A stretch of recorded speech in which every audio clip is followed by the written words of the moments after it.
जहां पर कोरोना का स्प्रेड तेज हो रहा है, उन राज्यों के साथ विशेष रूप से चर्चा की गई है। लेकिन बाकी राज्यों के पास भी काफी अच्छे सुझाव हो सकते हैं। तो मैं आग्रह करूंगा कि ऐसे कोई पॉजिटिव सुझाव जो जरूरी हैं, आपको लगता है, वो मेरे तक पहुंचाइए, ताकि कोई न कोई रणनीति बनाने में वो उपकारक होंगे। अभी यहाँ जो भारत सरकार की तरफ से स्वास्थ्य सचिव की तरफ से प्रेजेंटेशन आया, उससे भी स्पष्ट है कि एक बार फिर चुनौतीपूर्ण स्थिति बन रही है। कुछ राज्यों में स्थिति ज्यादा चिंताजनक है। ऐसे में गवर्नेंस सिस्टम में सुधार ये बहुत आवश्यक है। ये मैं समझ सकता हूं कि साल भर की इस लड़ाई के कारण व्यवस्था में भी थकान आ सकती है, ढीलापन भी आ सकता है। लेकिन ये 2-3 सप्ताह और अगर हम टाइट करें और अदर गवर्नर्स को बड़ा मजबूत करें, इस पर हमने बल देना चाहिए। साथियों, आज की समीक्षा में कुछ बातें हमारे सामने स्पष्ट हैं और उन पर हमें विशेष ध्यान देने की जरूरत है। पहला, देश फर्स्ट वेव के समय की पीक को क्रॉस कर चुका है और इस बार के ग्रोथ रेट में पहले से भी ज्यादा तेज है। दूसरा, महाराष्ट्र, छत्तीसगढ़, मध्य प्रदेश, गुजरात समेत कई राज्य फर्स्ट वेव की पीक को भी क्रॉस कर चुके हैं। कुछ और राज्य भी इस ओर तेजी से बढ़ रहे हैं। मैं समझता हूं कि हम सब के लिए एक चिंता का विषय है, सीरियस कंसर्न है। और तीसरा, इस बार लोग पहले की अपेक्षा बहुत अधिक कैजुअल हो गए हैं। अधिकतर राज्यों में प्रशासन भी सुस्त नजर आ रहा है।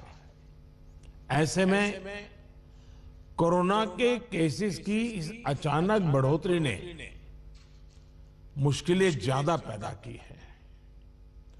कोरोना के प्रसार को रोकने के लिए फिर से युद्ध स्तर पर काम करना आवश्यक है।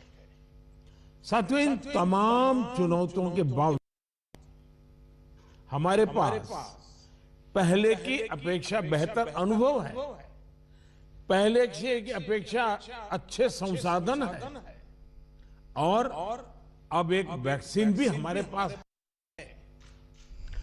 जन भागीदारी के साथ साथ हमारे परिश्रमी डॉक्टर्स और health workers, health care staff ने स्थिति को संभालने में बहुत मदद की और आज भी कर रहे हैं। आप सभी में अपने पहले के अनुभवों का प्रभावी ढंग से उपयोग अपेक्षित है। अब आप कल्पना कीजिए कि गत वर्ष इन दिनों में हमारे हाल क्या थे।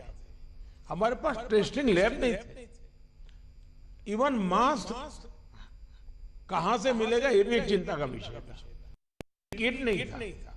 और उस समय हमारे लिए बचने का एकमात्र साधन बचा था लॉकडाउन, ताकि हम व्यवस्थाओं को एकदम से जितना तेजी से बढ़ा सके और वो हमारी स्ट्रेटेजी काम आई।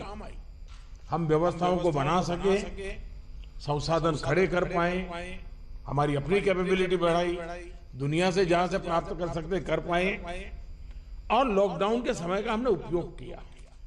लेकिन आज जो स्थिति है, आज जब हमारे पास सब संसाधन है, तो हमारा बल, और ये हमारे गवर्नेंस की कसौटी है, हमारा बल माइक्रो कंटेनमेंट जोन पर होना चाहिए।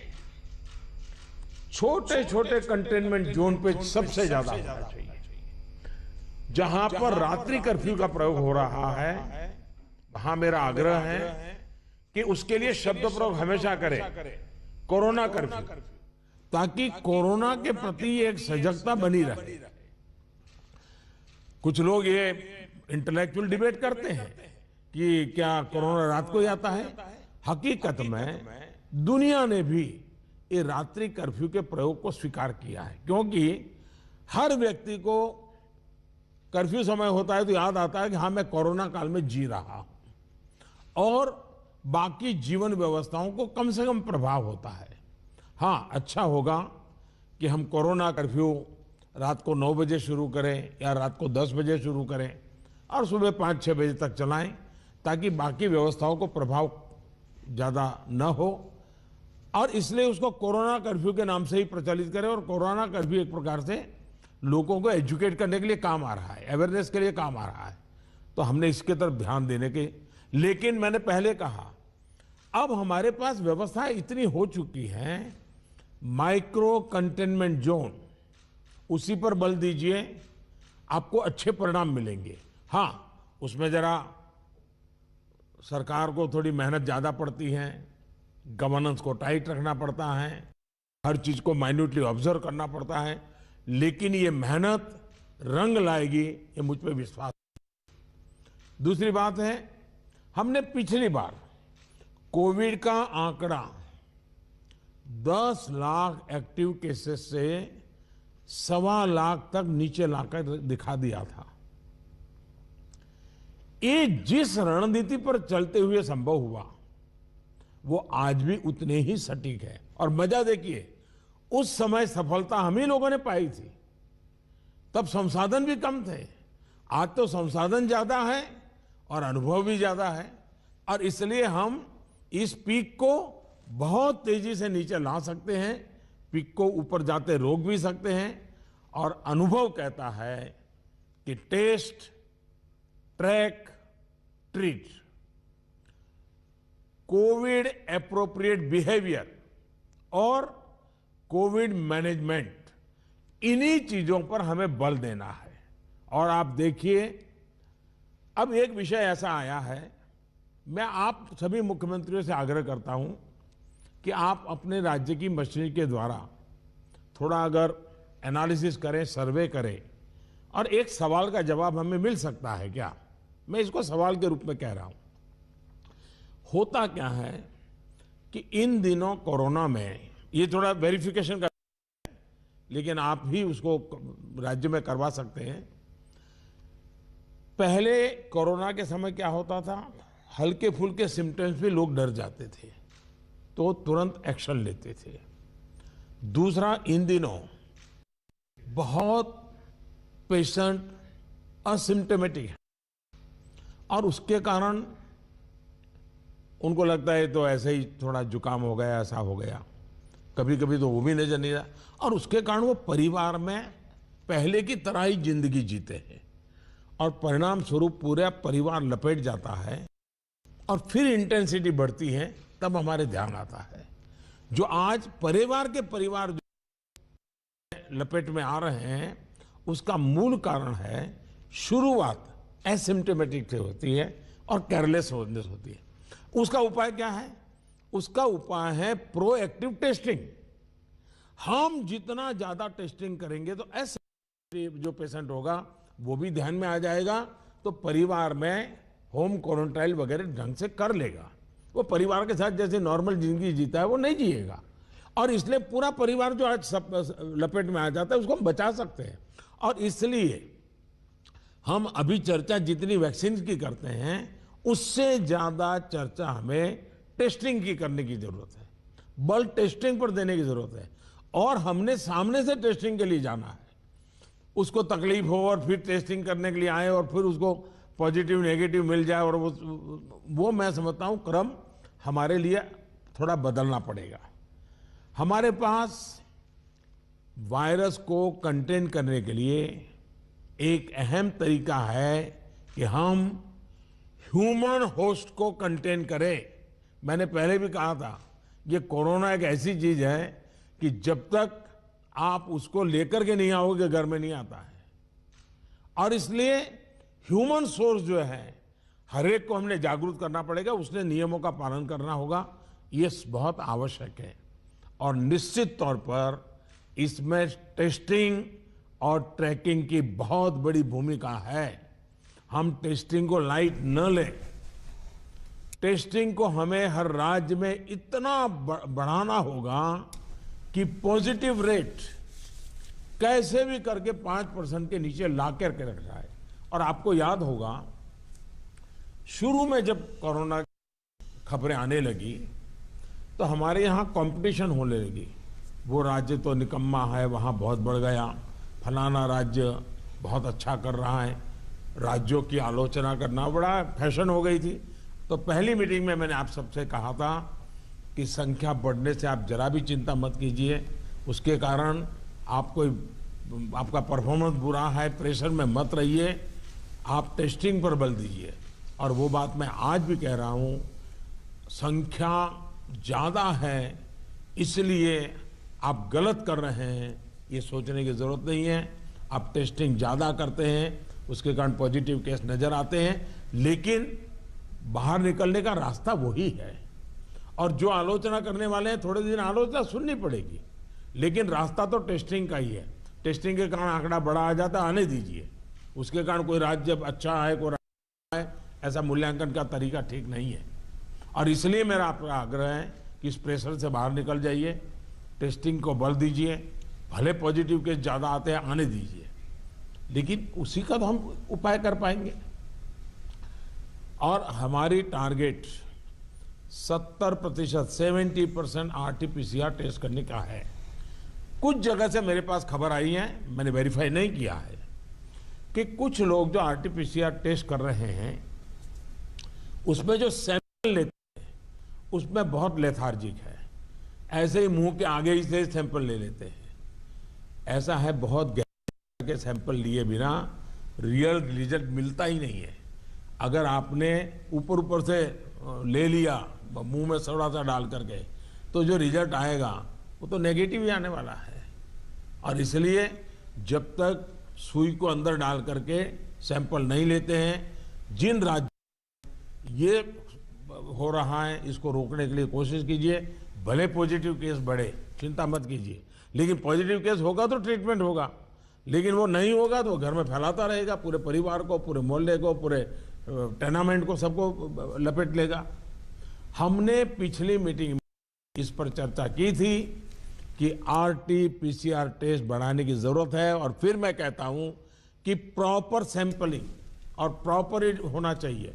आपने देखा होगा, कुछ लैब सबको निगेटिव दे रही हैं, कुछ लैब सबको पॉजिटिव दे रही है, तो ये तो अच्छी चित्र नहीं है। तो कहीं कुछ कमी है, और ये गवर्नेंस के माध्यम से हमने चेक करना। कुछ राज्यों को इसके लिए इंफ्रास्ट्रक्चर बढ़ाने की जरूरत होगी, लेकिन इसे जितनी तेजी से करेंगे उतना ही मददगार होगा। लैब्स में शिफ्ट बनाने की जरूरत करनी है, तो मैं समझता हूं किया जाना चाहिए। साथ ही मैंने जैसे पारण में कहा, कंटेनमेंट जोन्स में टेस्टिंग पर हमें बहुत बल, जिस कंटेनमेंट तय करें उसमें एक भी व्यक्ति टेस्टिंग के बिना रहना नहीं चाहिए। आप देखिए, आपको परिणाम फटाफट मिलना शुरू हो जाएगा। साथियों, जहां तक ट्रैकिंग का प्रश्न है, प्रशासनिक स्तर पर हर इन्फेक्शन, हर कॉन्टैक्ट को ट्रैक करना, टेस्ट करना और कंटेन करना, इनमें बहुत तेजी की जरूरत है। 72 आवर्स में कम से कम 30 कॉन्टैक्ट ट्रेसिंग से हमारा टारगेट कम नहीं होना चाहिए। एक व्यक्ति का खबर आया तो उसके 30 लोगों जो भी मिले हैं उसको हमने करना ही पड़ेगा। कंटेनमेंट जोन की भी सीमाएं स्पष्ट होनी चाहिए, वेग नहीं होना चाहिए। पूरे के मोहल्ले, इलाके के इलाके, ऐसा मत करो। अगर 2 फ्लैट हैं, एक इमारत में 6 मंजिला है, तो फिर उतनों को ही करो। बगल का टावर है उसको बाद में देखो। अदरवाइज क्या होगा कि हम सब के सब सरल मार्ग यही है कि मेहनत कम पड़ती है, ये कर दो, उस दिशा में मत जाइए। आप सब इस दिशा में सक्रिय हैं, बस हमारी सतर्कता में कोई कमी नहीं आनी चाहिए, यही मेरा आग्रह रहेगा। हमें ये सुनिश्चित करना है कि कोविड फटीग के चलते जमीन तक जाते जाते प्रयासों में सुस्ती किसी भी प्रकार से नहीं आने देनी है। कई राज्यों में कॉन्टैक्ट ट्रेसिंग को पीरियोडिकली क्रॉस चेक करने के लिए भी टीम्स बनाकर काम किया है। इसके अच्छे नतीजे मिले हैं। हम सबको ये भी अनुभव है कि जहां कंटेनमेंट जोन में हेल्थ मिनिस्ट्री की एसओपीज का, और मैं मानता हूं ये एसओपी बड़े अनुभव से तैयार हुई है और समय समय पर किया गया है, उस एसओपी का प्रभावी पालन हो रहा है, वहां बहुत अच्छी सफलता मिल रही है। इसलिए मेरा ये सुझाव जरूर होगा कि इस और विशेष ध्यान दिया जाए। साथियों, हमने चर्चाओं के दौरान अभी मोर्टालिटी रेट पर चिंता जताई है। ये कम से कम रहे, इन पर भी हमें बहुत जोर देना है।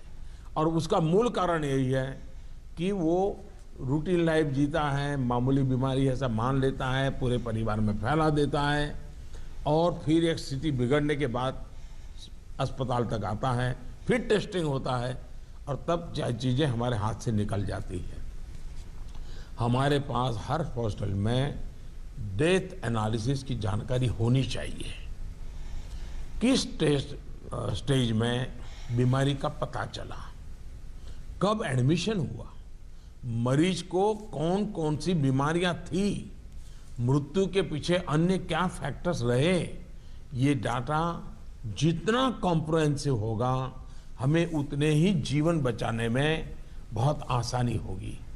साथियों, मैं आपकी भी जानकारी में है कि एम्स दिल्ली हर मंगलवार और शुक्रवार को इस विषय पर वेबिनार आयोजित करते हैं और देश भर के डॉक्टर्स उनसे जुड़ते हैं। ये लगातार होते रहना चाहिए। सभी राज्यों के अस्पताल इनसे जुड़ते रहें। जो नेशनल क्लिनिकल मैनेजमेंट प्रोटोकॉल चल रहा है उनकी जानकारी सबको रहे, ये भी जरूरी है। और ये लगातार कम्युनिकेशन की व्यवस्था है। जो मेडिकल फैकल्टी के लोग हैं उनको उन्हीं की भाषा में उन्हीं को लोग समझाएं, इसका प्रबंध है, इसका लाभ लेना चाहिए। इसी तरह एम्बुलेंसेस, वेंटिलेटर्स और ऑक्सीजन अवेलेबिलिटी की भी लगातार समीक्षा आवश्यक है। अभी तक जब पिछली बार हम पीक में थे, आज भी देश में उतना ऑक्सीजन का उपयोग नहीं हो रहा और इसलिए एक बार एनालिसिस कर लें हम चीज़ों का, रिपोर्ट को जरा वेरीफाई कर लें हम। साथियों, एक दिन में हम 40 लाख वैक्सीनेशन के आंकड़े को भी पार कर चुके हैं। वैक्सीनेशन पर कई महत्वपूर्ण बिंदु इस चर्चा में हमारे सामने आया है कि वैक्सीनेशन में भी आपके अधिकारियों को लगाइए। दुनिया भर के समृद्ध से समृद्ध देश जिसके पास सब सुविधाएं उपलब्ध है, उन्होंने भी वैक्सीनेशन के लिए जो क्राइटेरिया तय किए हैं, भारत उनसे अलग नहीं है। आप जरा स्टडी तो कीजिए, आप पढ़े लिखे लोग आपके पास है, जरा देखिए तो सही। और नए वैक्सीन डेवलपमेंट के लिए जितना भी कोशिश हो रही है, मैक्सिमम वैक्सीनेशन और मैन्युफैक्चरिंग कैपेसिटी है, उसके लिए भी काम हो रहा है। और वैक्सीन के डेवलपमेंट से लेकर स्टॉक और वेस्टेज जैसे जरूरी बिंदुओं पर भी चर्चा हुई है। ये बात सही है। आपको मालूम है कि भी इतनी वैक्सीन बन पाती है। अभी ऐसा तो नहीं है कि इतने बड़े बड़े फैक्ट्रियां कोई रातों रात लग जाती हैं। जो अवेलेबल है उसके हमें प्रायोरिटाइज करना पड़ेगा। किसी एक राज्य में सारा माल रख करके हमें परिणाम मिल जाएगा, ये सोच ठीक नहीं है। हमें पूरे देश को ख्याल करके ही उसको मैनेजमेंट करना पड़ेगा। कोविड मैनेजमेंट का एक बहुत बड़ा पार्ट वैक्सीन वेस्टेज ये रोकना भी है। साथियों, वैक्सीन को लेकर राज्य सरकारों की सलाह, सुझाव और सहमति ने से ही देशव्यापी रणनीति बनी है। मेरा आप सभी से आग्रह होगा कि हाई फोकस्ड डिस्ट्रिक्शन जो हैं उनमें 45 साल के ऊपर 100% वैक्सीन के लिए लगातार प्रयास कीजिए। एक बार एक तो अचीव करके देखिए। मैं एक सुझाव देता हूं, क्योंकि ये कभी कभी वातावरण बदलने के लिए चीजें बहुत काम आती हैं। 11 अप्रैल ज्योतिबा फुले जी की जन्म जयंती है और 14 अप्रैल बाबा साहब आम्बेडकर जी की जन्म जयंती है। क्या हम 11 अप्रैल से 14 अप्रैल पूरे अपने राज्य में टीका उत्सव मना सकते हैं? एक पूरा वातावरण क्रिएट कर सकते हैं टीका उत्सव का। एक विशेष अभियान चलाकर हम ज्यादा से ज्यादा एलिजिबल लोगों को वैक्सीनेट करें, जीरो वेस्टेज तय करें हम कि इन 4 दिन जो है टीका उत्सव में जीरो वेस्टेज होगा। वो भी हमारी वैक्सीनेशन कैपेसिटी को बढ़ा देगा। हमारी वैक्सीनेशन कैपेसिटी का ऑप्टिमम यूटिलाइजेशन ये हम लोग करें। और इसके लिए अब हमें यदि वैक्सीनेशन केंद्रों की संख्या बढ़ानी है तो उसको भी बढ़ाएं। पहले एक बार कि हम 11 से 14 अप्रैल किस प्रकार से चीजों को मोबिलाइज कर सकते हैं, एक अचीवमेंट का सेटिस्फैक्शन मिलेगा, वातावरण बदलने में बहुत काम आएगा। और मैं भारत सरकार को भी मैंने कहा हुआ है कि जितनी मात्रा में हम वैक्सीनेशन पहुंचा सकते हैं पहुंचाने का प्रयास करें। हमारा प्रयास यही होना चाहिए कि इस टीका उत्सव में हम ज्यादा से ज्यादा लोगों को वैक्सीनेट करें, और वो भी एलिजिबल वर्ग को। मैं देश के युवाओं से भी आग्रह करूंगा कि आप अपने आसपास के भी 45 साल के ऊपर के जो लोग हैं उनको वैक्सीन लगाने के लिए मदद करिए। मेरी नौजवानों से विशेष अपील है, आप हेल्दी हैं, सामर्थ्यवान हैं, आप बहुत कुछ कर सकते हैं, लेकिन अगर मेरा देश का नौजवान कोरोना के जो एसओपीज हैं, जो प्रोटोकॉल्स हैं, डिस्टेंस मेंटेन करने वाली बात, मास्क पहनने वाली बात है, अगर मेरा देश का नौजवान इसको लीड करेगा तो कोरोना की कोई नहीं है को मेरे नौजवान तक पहुंच जाए। हम पहले इस प्रिकॉशन को नौजवानों पर बल दें। नौजवानों को वैक्सीन के लिए जितना हम मजबूर करना चाहते हैं उससे ज्यादा उसको प्रोटोकॉल के लिए करें। अगर हमारा नौजवान इसको बीड़ा उठा लेगा, खुद भी प्रोटोकॉल का पालन करेगा, औरों से भी करवाएगा, तो आप देखिए वही स्थिति जैसे हम एक बार पीक पर जाकर के नीचे आए थे, दोबारा हम आ सकते हैं। इस विश्वास के साथ हम आगे चल सकते हैं। सरकार ने एक डिजिटल व्यवस्था बनी आई है जिससे लोगों को वैक्सीन में मदद मिल रही है, और अच्छा अनुभव सब लोग लिखते भी हैं कि भाई मुझे बहुत अच्छा अनुभव रहा। लेकिन इस डिजिटल व्यवस्था से जुड़ने में जैसे भी परेशानी आ रही है, जैसे गरीब परिवार हैं उनके लिए टेक्नोलॉजी का समझ नहीं है, मैं नौजवानों से कहूंगा ऐसे परिवारों को मदद करने के लिए आप आगे आइए।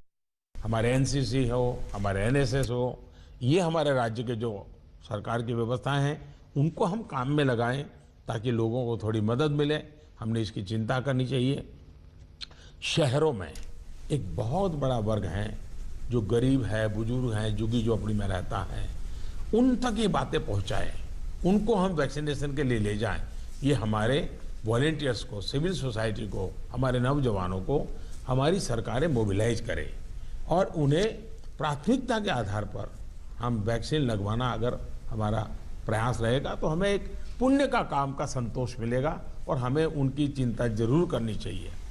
वैक्सीनेशन के साथ साथ हमें ये भी ध्यान रखना है कि वैक्सीन लगवाने के बाद भी लापरवाही न बरते। सबसे बड़ी संकट ये हो गया है कि भाई अब मुझे कुछ होगा ही नहीं। डे वन से मैं कह रहा हूं, दवाई भी और कड़ाई भी। हमें लोगों को ये बार बार बताना होगा कि वैक्सीन लगने के बाद भी मास्क वगैरह जो प्रोटोकॉल्स है उसका पालन और अनिवार्य है। इंडिविजुअल लेवल पर लोगों में मास्क और सावधानी को लेकर जो लापरवाही आई है उसके लिए फिर से जागरूकता जरूरी है। जागरूकता के इस अभियान में हमें एक बार फिर समाज के प्रभावी व्यक्तियों, सामाजिक संगठनों, सेलिब्रिटीज, ओपिनियन मेकर्स अपने साथ जोड़ना होगा। आग्रह है कि गवर्नर नाम की जो अपने यहाँ इंस्टीट्यूट है उसका भी भरपूर उपयोग किया जाए। क्या गवर्नर साहब के नेतृत्व में, मुख्यमंत्री जी के मार्गदर्शन में ऑल पार्टी मीटिंग, राज्य तो सबसे पहले कर लें, राज्य ऑल पार्टी मीटिंग करें और ऑल पार्टी मीटिंग करके एक एक्शनेबल पॉइंट तय करें। फिर मेरा आग्रह है कि गवर्नर साहब और मुख्यमंत्री मिलकर के जितने भी इलेक्टेड लोग हैं उनका वर्चुअल वेबिनार करें। पहले अर्बन बॉडीज का करें, फिर रूरल बॉडीज का करें, जितने लोग चुन करके आए हैं उनसे करें और उनके सामने सभी आपके असेंबली में जो जीत करके लोग आए हैं उसके जो फ्लोर लीडर हैं सब संबोधित करें। तो एक पॉजिटिव मैसेज अपने आप शुरू हो जाएगा कि भाई इसमें राजनीति नहीं करनी है, सबने मिलकर के करना है। तो मैं समझता हूँ एक तो ये प्रयास करना चाहिए। दूसरा, गवर्नर साहब के नेतृत्व में, क्योंकि मुख्यमंत्री के पास बहुत काम रहते हैं, लेकिन गवर्नर साहब के नेतृत्व में एक आध समिट, बड़ा वेबिनार भी किया जाए और जो शहर हो वहाँ पर लोकल हो तो सभी धार्मिक नेताओं के एक समिट हो जाए और बाकी लोगों को वर्चुअल जोड़ा जाए। जो सिविल सोसाइटी के लोग हैं एक आध समिट उनका कर लिया जाए। जो सेलिब्रिटीज हैं, लेखक हैं, कलाकार हैं, खिलाड़ी हैं, उनको एक बार कर लिया जाए। मैं समझता हूं कि ये गवर्नर के माध्यम से इस प्रकार के लगातार भिन्न भिन्न समाजों के लोगों को जोड़ने का मूवमेंट चलाया जाए और यही बात कि भाई आप इन प्रोटोकॉल का फॉलो, टेस्टिंग पर बल दीजिए। हमारा क्या हुआ है, हम एकदम टेस्टिंग भूल करके वैक्सीन पर चले गए। वैक्सीन जैसे जैसे प्रोडक्ट होगी, जैसे जैसे पहुंचेगी। हमने लड़ाई जीती थी बिना वैक्सीन को। वैक्सीन आएगी कि नहीं आएगी वो भी भरोसा नहीं था, तब हम लड़ाई जीते। तो आज हमें इस प्रकार से भयभीत होने की कोई जरूरत नहीं है, लोगों को भयभीत होने नहीं देना है। अगर हम जिस तरीके से लड़ाई को लड़े थे उसी तरीके से लड़ाई को जीत सकते हैं। और जैसा मैंने कहा, पूरे परिवार लेपट में आ रहे हैं, उसका मूल कारण जो मुझे नजर आता है, फिर भी आप लोग इसको वेरीफाई कीजिए। मैं क्लेम नहीं कर रहा हूं किसी चीज का, मैं सिर्फ अपना ध्यान आकर्षित करता हूं कि एसिम्प्टोमेटिक कारणों से शुरू में परिवार में ये फैल जाता है, फिर अचानक परिवार में जो पहले से बीमार व्यक्ति है या कुछ करने वाला है वो एकदम से नए संकट में आ जाता है, फिर पूरा परिवार संकट में आ जाता है। और इसलिए मेरा आग्रह है, प्रोएक्टिवली हमने टेस्टिंग पर बल देना होगा। हमारे पास व्यवस्थाएं हैं, हिंदुस्तान के हर जिले में लैब बन चुकी हैं। एक लैब से शुरू किया था हमने, आज हर जिले में लैब पहुंच गई है और हम इस चीज को बल ना दे तो कैसे होगा। इसलिए मेरा आग्रह है, जहां तक राजनीति करना न करने का सवाल है, मैं तो डे वन से देख रहा हूं, भांति भांति के बयानों को झेल रहा हूं, लेकिन मैं कभी मुंह खोलता नहीं हूं, क्योंकि मैं मानता हूं ये हिंदुस्तान के लोगों की सेवा करना पवित्र हमारा जिम्मेवारी है। हमें ईश्वर ने इस समय ये कठिन परिस्थिति में सेवा करने का जिम्मा दिया है, हमने इसको निभाना है। जो राजनीति करना चाहते हैं वो कर ही रहे हैं, उनके लिए मुझे कुछ कहना नहीं है, लेकिन हम सभी मुख्यमंत्री अपने राज्य के सभी दलों को बुला करके, सभी प्रकार के लोगों को साथ रख करके अपने राज्य में स्थिति को बदलने के लिए आगे आएंगे। मुझे पक्का विश्वास है इस संकट को भी हम देखते ही देखते पार करके निकल जाएंगे। एक बार मेरा यही मंत्र है, दवाई भी और कड़ाई भी। इस विषय में कोई कॉम्प्रोमाइज मत कीजिए जी। मैंने पिछली बार भी कहा था कि आपको जुकाम की दवा ले ली और बाहर बारिश आ रही है, आप कहें मैं छाते का उपयोग नहीं करूंगा, ये नहीं चल सकता है। आपको अगर जुकाम हुआ है, दवाई ठीक हुए, तो भी अगर बारिश आ रही है तो आपको छाता रखना ही पड़ेगा, रेनकोट पहनना ही पड़ेगा। वैसा ही ये कोरोना एक ऐसी बीमारी है, हर प्रोटोकॉल में फॉलो करते इसको भी करना पड़ेगा। और मैं ये कहूंगा कि जैसे हमने पिछली बार कोरोना को नियंत्रित किया था, वैसे ही हम इस बार भी कर लेंगे। मेरा पक्का विश्वास है और मेरा आप पर भरोसा है। आप अगर इनिशिएटिव लेंगे, चिंता करेंगे और फोकस टेस्टिंग पे कीजिए। वैक्सीनेशन की व्यवस्था एक लंबे कालखंड के लिए है, जो निरंतर चलानी होगी, वो चलाते रहेंगे। आज बल हम इस पर दें और जो एक टीका उत्सव एक ब्रेक थ्रू करने के लिए तय किया है, उस टीका उत्सव पर हम एक नई सफलता प्राप्त करें, एक नया विश्वास पैदा करने के लिए एक छोटा सा अवसर काम आ सकता है। मैं फिर एक बार आपके सुझावों की प्रतीक्षा करूंगा। बहुत बहुत धन्यवाद। धन्यवाद प्रधानमंत्री जी। प्रधानमंत्री नरेंद्र मोदी ने हर स्तर पर राज्य केंद्र कैसे मिलकर कोरोना का मुकाबला करें, इन सब पर उन्होंने बात कही। टेस्टिंग पर खासा जोर देने की बात कही। उन्होंने कहा राजनीति अपनी जगह है, दवा भी कड़ाई भी, यही मंत्र आज प्रधानमंत्री ने दिया है। कोरोना से सावधानी से लड़े और वैक्सीन लगवाने के बाद भी लापरवाही ना बरतें। मास्क पहनना जरूरी है, हाथ साफ रखना, दवाई भी और कड़ाई भी, दोनों का पालन जरूरी है, कहते हुए प्रधानमंत्री नरेंद्र मोदी वैक्सीन के बाद नियमों का पालन बेहद जरूरी है। सिर्फ वैक्सीन ही नहीं, टेस्टिंग पर भी उन्होंने खासा ध्यान देने की बात कही है। जागरूकता बेहद जरूरी, क्या कहा पीएम ने, सुनिए। यहाँ जो भारत सरकार की तरफ से स्वास्थ्य सचिव की तरफ से प्रेजेंटेशन रखा गया, उससे भी स्पष्ट है कि एक बार फिर चुनौतीपूर्ण स्थिति बन रही है। कुछ राज्यों में स्थिति ज्यादा चिंताजनक है। ऐसे में गवर्नेंस सिस्टम में सुधार ये बहुत आवश्यक है। ये मैं समझ सकता हूं कि साल भर की इस लड़ाई के कारण व्यवस्था में भी थकान आ सकती है, ढीलापन भी आ सकता है, लेकिन ये 2-3 सप्ताह और अगर हम टाइट करें और अदर गवर्नर्स को बड़ा मजबूत करें, इस पर हमने बल देना चाहिए। साथियों, आज की समीक्षा में कुछ बातें हमारे सामने स्पष्ट हैं और उन पर हमें विशेष ध्यान देने की जरूरत है। पहला, देश फर्स्ट वेव के समय की पीक को क्रॉस कर चुका है और इस बार के ग्रोथ रेट में पहले से भी ज्यादा तेज है। दूसरा, महाराष्ट्र, छत्तीसगढ़, पंजाब, मध्य प्रदेश, गुजरात समेत कई राज्य फर्स्ट वेव की पीक को भी क्रॉस कर चुके हैं। कुछ और राज्य भी इस ओर तेजी से बढ़ रहे हैं।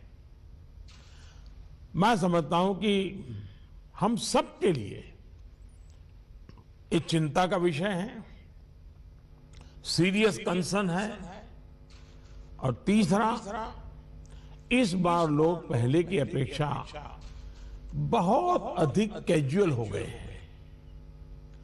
अधिकतर राज्यों में प्रशासन भी सुस्त नजर आ रहा है। आज जब हमारे पास सब संसाधन है तो हमारा बल, और ये हमारे गवर्नेंस की कसौटी है, हमारा बल माइक्रो कंटेनमेंट जोन पर होना चाहिए। छोटे छोटे कंटेनमेंट जोन पे सबसे ज्यादा होना चाहिए।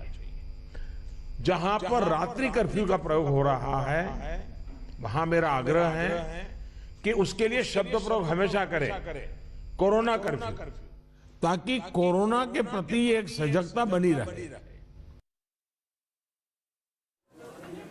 तो प्रधानमंत्री ने सावधानी बरतने को कहा है। तमाम उन्होंने मंत्र आज तमाम मुख्यमंत्रियों के साथ कहा आप अपनी सरकार का पूरा फोकस काम पे कीजिए, टेस्टिंग कीजिए, केसेस ज्यादा होते हैं, डरने की जरूरत नहीं है, कड़ाई भी, दवाई भी, नाइट कर्फ्यू ही काफी है फिलहाल, ये कहा है प्रधानमंत्री नरेंद्र मोदी ने। यानी मामला अभी नाइट कर्फ्यू के आगे नहीं जाने वाला है। जितने भी लोग इस बात से चिंतित थे कि कहीं लॉकडाउन तो नहीं लगने वाला है, उनके लिए पूरी तरह से तस्वीर साफ की है पीएम ने और कहा है नाइट कर्फ्यू ही काफी है। तो प्रधानमंत्री नरेंद्र मोदी ने आज संबोधन के जरिए तमाम मुख्यमंत्रियों के जरिए सामने पूरे देश के रख दिया, नाइट कर्फ्यू ही अभी की परिस्थितियों के लिए काफी है। लेकिन अब आइए आपको दिखाते हैं कि आखिर कोविड को लेकर ये चिंताएं क्यों बढ़ी। एक तरफ 1.25 लाख से ज्यादा केसेस एक दिन में आना, दूसरी तरफ मौत की तादाद भी धीरे धीरे बढ़ रही है। देखिए ये पूरी रिपोर्ट।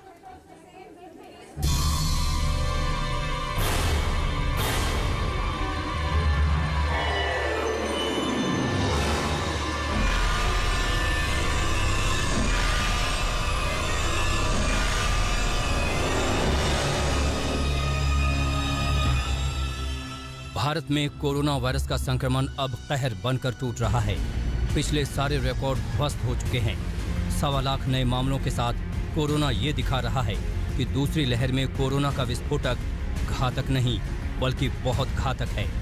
अब तो खौफ इस बात का होने लगा है कि कोरोना के ये आंकड़े आखिर कहां जाकर रुकेंगे।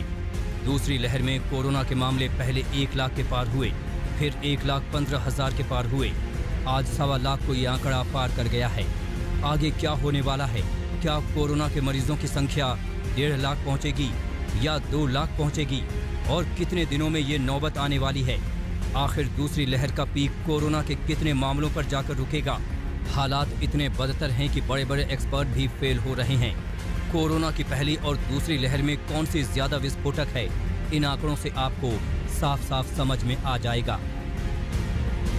जनवरी 2020 पहला कोरोना केस, 16 सितंबर 2020 कोरोना के 97,886 केस, 11 फरवरी 2021 9,303 कोरोना के केस, 4 अप्रैल 2021 1,03,794 कोरोना के केस, 7 अप्रैल 2021 1,15,736 कोरोना केस, 8 अप्रैल 2021 1,26,265 कोरोना के केस।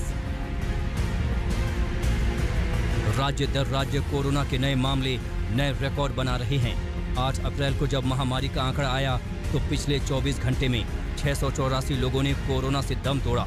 खुद प्रधानमंत्री वैक्सीन की दूसरी डोज लगवाते नजर आए।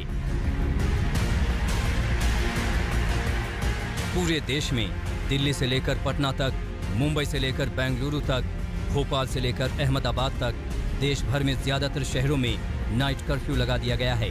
तरह तरह की सख्तियां बरती जा रही हैं, मास्क के चालान काटे जा रहे हैं। सच बात तो यह है कि किसी को समझ में ही नहीं आ रहा है कि कोरोना की दूसरी लहर का ये तांडव कैसे कम होगा। अब जो हम आंकड़े आपको दिखाने जा रहे हैं और भी दहशत पैदा करने वाले हैं। पिछले 3 हफ्तों में कोरोना के मामलों में 276% और कोरोना से मौतों में 281% का इजाफा हुआ है। 11 से 17 मार्च के बीच देश भर में कोरोना के 1,65,000 केस थे और 907 लोगों की मौत हो चुकी थी। 18 से 24 मार्च के बीच देश में कोरोना के 2,73,000 केस थे और 1,320 लोगों की मौत हुई थी। 25 से 30 मार्च के बीच ये आंकड़ा बढ़कर 3,74,000 हो गया, जबकि 1,977 लोगों की मौत हो गई। और 1 से 7 अप्रैल के बीच तो देश भर में कोरोना के मामलों में इतना उछाल आया कि देश भर में 6,23,000 केस हो गए, जबकि मरने वालों की संख्या 3,460 तक पहुंच गई। एक तरफ दूसरी लड़ाई आप कह सकते हैं दूसरी लहर के साथ पूरे देश को लड़नी पड़ रही है।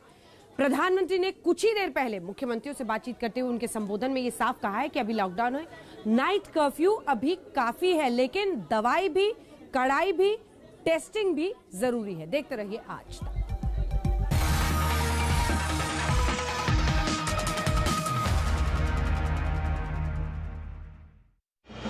आज तक ने ENBA अवार्ड्स 2020 में एक बार फिर लहराया परचम। आज तक फिर चुना गया Hindi news channel of the year. ये ब्रेकिंग न्यूज आपके साथ शेयर करते हुए मुझे बहुत खुशी हो रही है कि आज तक ने एनबा अवार्ड्स में 76 ट्रॉफीज जीती हैं। मेरा मानना है कि हमने ये ट्रॉफीज इसलिए जीते हैं क्योंकि हमने न्यूज़ कवरेज के साथ कभी भी समझौता नहीं किया है। हम कोरोना के आगे भी नहीं झुके। हम हर खबर का हर पहलू दिखाते हैं निष्पक्ष। 20 साल से आज तक को अपना भरोसा बनाए रखने के लिए आपका शुक्रिया। इंडिया टुडे ग्रुप ने किए रिकॉर्ड 76 अवार्ड्स अपने नाम। इंडिया टुडे ग्रुप, कोई नहीं दूर दूर तक।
कोविड के मामले बढ़ रहे हैं। प्रधानमंत्री ने कहा है अभी के लिए नाइट कर्फ्यू ही जारी है। स्पेशल रिपोर्ट में इतना ही। आप देखते रहिए आज तक।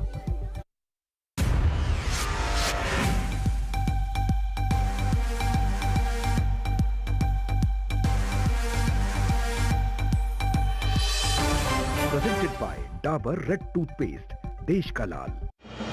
आज तक ने ENBA अवार्ड्स 2020 में एक बार फिर लहराया परचम। आज तक फिर चुना गया Hindi news channel of the year. ये ब्रेकिंग न्यूज़ आपके साथ शेयर करते हुए मुझे बहुत खुशी हो रही है कि आज तक ने एनबा अवार्ड्स में 76 ट्रॉफीज जीती हैं।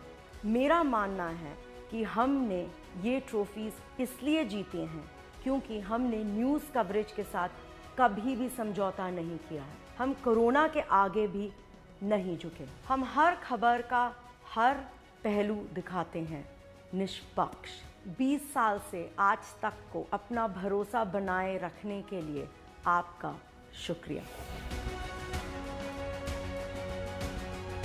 इंडिया टुडे ग्रुप ने किए रिकॉर्ड 76 अवार्ड्स अपने नाम।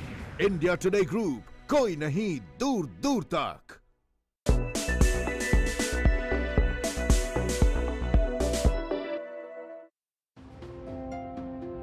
व्हाट्सएप के बेहतरीन फीचर्स की वजह से मैसेजिंग ऐप के तौर पर व्हाट्सएप को पूरी दुनिया में सबसे ज्यादा पसंद किया जाता है। बात अगर फीचर्स की जाए तो व्हाट्सएप का कोई मुकाबला नहीं, पर व्हाट्सएप में ऐसी भी कई समस्याएं हैं जिनका सामना यूजर्स को करना पड़ता है। पर आज हम आपको एक ऐसे तरीके के बारे में बताने वाले हैं जिससे आप किसी को भी भेजे गए कितने भी पुराने मैसेज को उसके चैट बॉक्स से डिलीट कर सकते हैं। अभी तक आपको व्हाट्सएप में ये ऑप्शन मिलता था कि अगर आपने अपने किसी दोस्त या रिश्तेदार को गलती से कोई मैसेज या फोटो भेज दिया है तो उसे आप डिलीट फॉर एवरीवन ऑप्शन के तहत तुरंत या 1 घंटे के भीतर डिलीट कर सकते हैं। यानी 1 घंटे के बाद डिलीट फॉर एवरीवन ऑप्शन भी काम नहीं करता। पर जो प्रोसेस हम आपको इस वीडियो में बताएंगे उससे आप 1 घंटे ही नहीं बल्कि सालों पुराने व्हाट्सएप मैसेज को किसी के भी चैट बॉक्स से डिलीट कर सकते हैं। सबसे पहले आपको अपने फोन के डेटा को बंद करना होगा। इसके बाद फोन की सेटिंग में ऐप सेटिंग या ऐप मैनेजमेंट के ऑप्शन पर क्लिक करें। वहां आपको व्हाट्सएप में जाकर फोर्स स्टॉप के ऑप्शन पर क्लिक करना होगा। व्हाट्सएप के जिस मैसेज या फाइल को आपको डिलीट करना है उसकी डेट और टाइम को नोट कर लीजिए। उसके बाद फोन की सेटिंग में टाइम एंड डेट ऑप्शन में जाकर नेटवर्क प्रोवाइडेड टाइम को ऑफ कर दीजिए। इसके बाद जिस डेट और टाइम के मैसेज को डिलीट करना है अपने फोन में वो टाइम एंड डेट सिलेक्ट कर लें। इसके बाद जिस मैसेज को आपको डिलीट करना है वहां जाएं, उस मैसेज पर प्रेस करने के बाद सिलेक्ट करें और डिलीट फॉर एवरीवन का ऑप्शन आ जाएगा। इसके बाद आप इसे डिलीट कर सकते हैं।